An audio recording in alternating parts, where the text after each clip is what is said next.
From the Jeffersons and Roots to Scandal and Abbott Elementary, a new book explores 50 years of influential shows that focused on black people and their life experiences and how they changed the television landscape.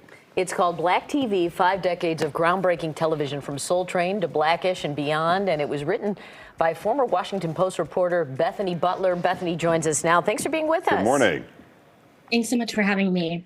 So talk about the 60s and 70s. There was really a lot of record-breaking TV in that era, wasn't there? Absolutely. My book starts with Julia, which of course starred Diahann Carroll, and she played a single mother and a nurse raising her son. And then it takes this pivot. It's interesting because we had all these groundbreaking shows. And then in the 80s, you talk about how there were these just, fish out of water stories where you really didn't have whole African-American casts anymore. Yeah, I think that what was really unique about the 80s is that there were a few years where the industry sort of thought that sitcoms were dead. And then, of course, The Cosby Show premiered. And of course, that wasn't the only Black show that sort of resonated with viewers. There was also 227. And then later on in the 80s, there was Frank's Place, which is a real fish out of water story that Tim Reed did. There were a really interesting decade for Black TV. I'm surprised that the networks did Room 222 and Diahann Carroll show. What convinced them to do that? Because I would have thought that they would have been too gun shy to pull the trigger on that.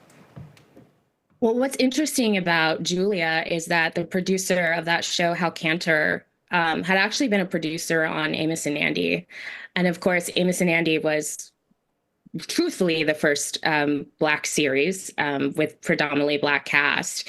But of course, it was very controversial and it leaned heavily on stereotypes. And so Julia was, to some degree, him sort of, repenting for that and trying to tell a better story.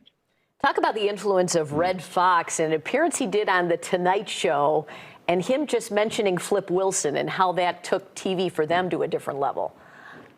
Yeah, that was such a transformative moment for Flip Wilson, who had been sort of this comic on the Chitlin circuit, a sort of network of Black clubs in the United States. And Redd Foxx mentioned Flip Wilson. He said that he was the hottest comic working at that time. And within months, Flip Wilson was on The Tonight Show, Johnny Carson. And then within a few years, he was actually a go-to guest host. And then by 1970, he had his own show, The Flip Wilson Show, which is very memorable. For my generation, I think of the Jeffersons and Good Times, which I think were driven by Norman Lear, but there were some African Americans on that writing staff. Did they sort of get the shaft? I mean, I don't recall those guys being famous or going on to produce more shows. What happened there? Yeah, I think there was a sense that there were Black writers that were sort of shut out at that time. One big example is Eric Monte, who wrote the story. He wrote the movie Cooley High, but he also wrote the story for Good Times and partially, I believe, The Jeffersons. And he really felt that he did not get his due. He ended up suing Norman Lear and his writing partner. And reportedly, there was like a $1 million settlement. But yeah, it's a pretty sad story. Well, talk about today, Shonda Rhimes and Quinta Brunson, are just doing such great TV work. Talk about how that foothold happened for them. Yeah, I really think we're in a golden era of Black TV. And within the last decade and a half, with Issa Rae and Shonda Rhimes, and as you mentioned, Quinta Brunson, Donald Glover is another one. There are Black creators that are really telling innovative and authentic Black stories, and then they're paying it forward and they're making sure that Black talent and other Black writers and creators are getting opportunities in Hollywood. Yeah, we should mention Soul Train since it appeared on WGN, right? Back in the good old days. Talk about Soul Train's influence, yeah.